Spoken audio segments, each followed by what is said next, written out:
میرے ذہن میں ایک بات آئی، یہ کئی مرتبہ میں آپ کے سامنے یہ بات کہتا ہوں کہ میرے ذہن میں ایک بات آئی، اللہ ڈالتا ہے۔ تھانوی صاحب کا انداز مبارک یہی تھا، کبھی مطالعہ فرماتے تھے تو ان کے ذہن میں بھی بات آتی تھی۔ چلو الحمدللہ ہم چھوٹوں کو اللہ رب العزت نے ہمارے بڑوں کے ساتھ عادت کے لحاظ سے ملا رکھا ہے۔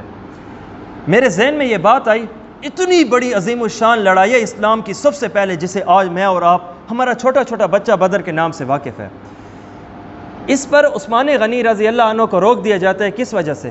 بیوی کی خدمت سے، کہ آپ بیوی کی خدمت کیجئے۔ تو جہاں پہ ہم بچے یہ بات سمجھتے ہیں کہ والدین کی خدمت جہاد ہے، تو یہ سمجھو کہ بیوی کی خدمت بھی جہاد ہے۔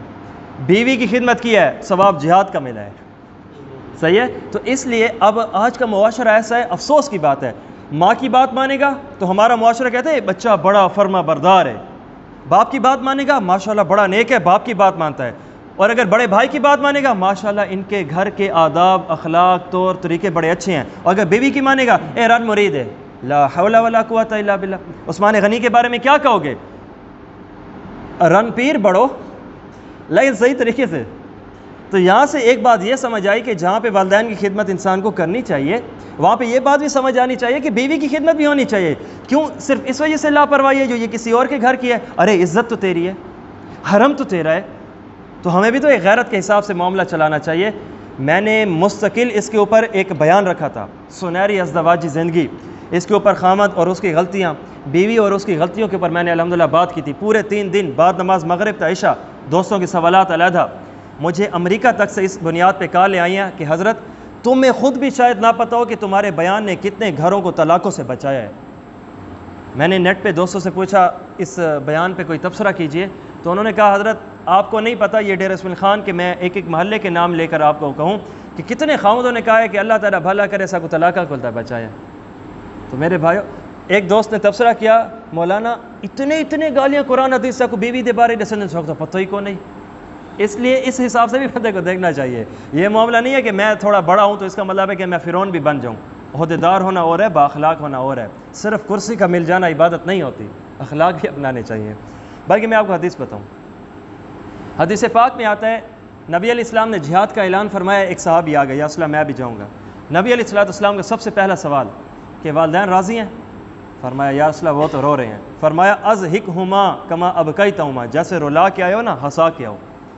تو حدیث پاک نے ہمیں بیوی کی خدمت بتائی ہے، اور یہاں پہ عظیم الشان جنگ سے اللہ رب العزت نے عثمان کو روک دیا ہے، لیکن حصہ بھی رکھا ہے بدلے میں دوسرے عظیم الشان ایک کام کی وجہ سے۔ آپ کو پتہ ہے بدر کیا ہے؟ 1.5 گھنٹے سے اوپر کا میرا بیان ہے بدر کے اوپر۔ حضرت جبرائیل علیہ السلام اترتے ہیں، یا رسول اللہ یہ جو آپ کے وہ صحابہ ہیں جو بدر میں شریک ہوئے تھے، آپ ان کو کیسے دیکھتے ہیں؟ نبی علیہ السلام نے جبرائیل کو فرمایا اے جبرائیل، کائنات کے تمام تر لوگوں سے ہم افضل ترین لوگ ان کو سمجھتے ہیں جو اصحاب بدر ہیں۔ تو جبرائیل صلی اللہ علیہ وسلم نے فرمایا یا رسول اللہ آپ کو پتہ ہے صرف صحابہ کرام بدر میں شریک نہیں تھے، فرشتے بھی بدر میں شریک تھے۔ جس طرح آپ کے صحابہ میں وہ صحابہ جو بدر میں شریک ہوئے تھے باقی صحابہ سے افضل ہیں، اسی طرح ہم اوپر آسمانوں میں جبرائیل کہہ رہے ہیں کہ ہم ان فرشتوں کو جو بدر میں شامل ہوئے تھے باقی سب سے فرشتوں کو افضل سمجھتے ہیں۔ مقام ہے ان کا، تو اس مقام نے ایک خوبصورت چیز یہ بھی سمجھائی ہے۔ اس لیے ہمیں معاملے کو نرم یا ایسا عام فام نہیں سمجھنا چاہیے کہ چلو یار کر گدا تو ٹھیک ہے، بیوی کی نہ مانی تو ٹھیک ہے، مان لی تو ٹھیک ہے۔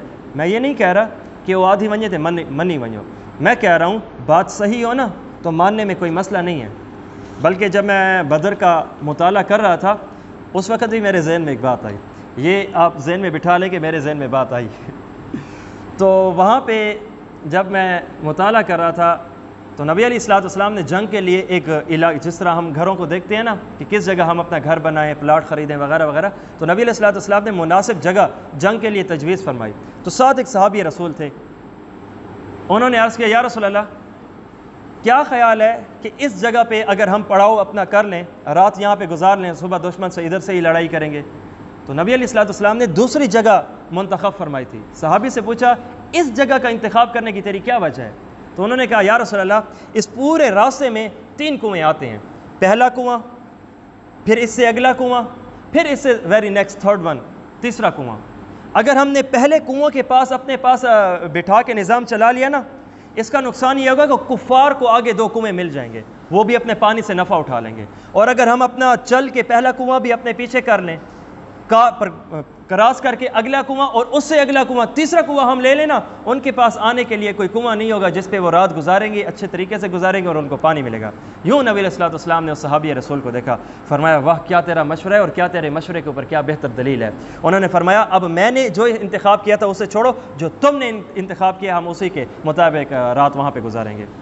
یہ تو حدیث ہے۔ اس سے یہ بات سمجھ آئی، بعض اوقات بڑے کو چھوٹا اگر صحیح مشورہ دے اور عقل میں بات بیٹھے تو بڑے کو شرم نہیں کرنی چاہیے چھوٹے کی بات ماننے پر۔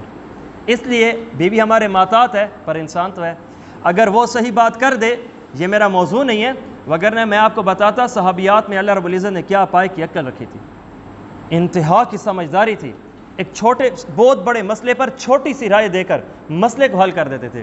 نبی علیہ الصلوۃ والسلام کو کتنے مواقع پہ ان کی ازواج نے خوش کیا چھوٹا سا مشورہ دے کے۔ میرے پاس ٹائم کی قلت ہوتی ہے، وگرنہ ایک ایک بات پہ کئی باتیں نکلتی ہیں۔ چلو اللہ رب العزت بات سمجھنے کی توفیق عطا فرمائے۔